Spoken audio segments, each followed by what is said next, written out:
43 కోట్ల రూపాయలు Indian currency. ఆ డబ్బులు చెల్లిస్తే అమెరికాలో ఆటోమేటిక్గా ఒక గోల్డెన్ వీసా వచ్చేస్తుంది. అక్కడ ఉండటానికి అవకాశం వచ్చేస్తుంది, అక్కడ జీవించడానికి అవకాశం వచ్చేస్తుంది. నిన్న అది ట్రంప్ ఇనాగరేట్ చేశాడు. ఇప్పుడు అసలు దీని వలన ఏమిటి మన వాళ్ళకి ప్రయోజనం? అమెరికాలో ఉన్న ఎన్ఆర్ఐలు చెప్పాలి. సాధారణంగా ఇదివరకటి రోజుల్లో అయితే కనుక అక్కడికి వెళ్ళి పెట్టుబడి పెట్టి ఓ 10 మందికి ఉపాధి కల్పించేటటువంటి పరిస్థితి ఉంటే అప్పుడు వాళ్ళకి ఇచ్చేటటువంటి సిస్టమ్ ఉండేది. ఇప్పుడు అలా కాకుండా 43 కోట్లు, ఇక్కడ ఏ షరతు లేదు, నువ్వు ఆ సంస్థ పెట్టాలి, దాంతో అక్కడ 10 మందికి ఉద్యోగం ఇవ్వాలి. ఈ 43 కోట్లు తీసుకెళ్ళి అమెరికా ప్రభుత్వానికి ఇచ్చేస్తే ఈ కుటుంబాలకి వచ్చే లాభం ఏంటి?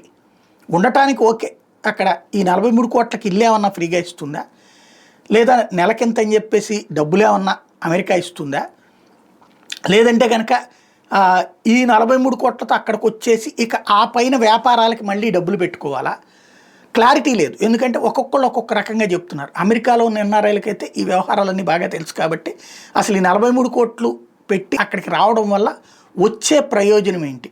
ఎందుకంటే మనకి ఆంధ్ర తెలంగాణలో 43 కోట్లు ఖర్చు పెట్టడం పెద్ద కష్టంగా చాలామందికి, అంటే మామూలు జనాలకు కాదు, ధనవంతులు బోల్డ్ అంతమంది ఉన్నారు. ఇంకోటి ఇక్కడ రాజకీయ విభేదాలతో పారిపోయాలనుకునే వాళ్ళు, లేకపోతే కనుక కొంతకాలం అజ్ఞాతంలో ఉండాలని కోరుకునేటటువంటి వాళ్ళు కూడా ఉన్నారు. అట్లాంటి వాళ్ళకి ఇది పెద్ద బెనిఫిటే. అసలు ఏంటి దీంట్లో వచ్చే బెనిఫిట్స్, ఇది ఒక్కసారి అక్కడ ఉన్న ఎన్ఆర్ఐలు ప్రస్తావిస్తే బాగుంటుంది.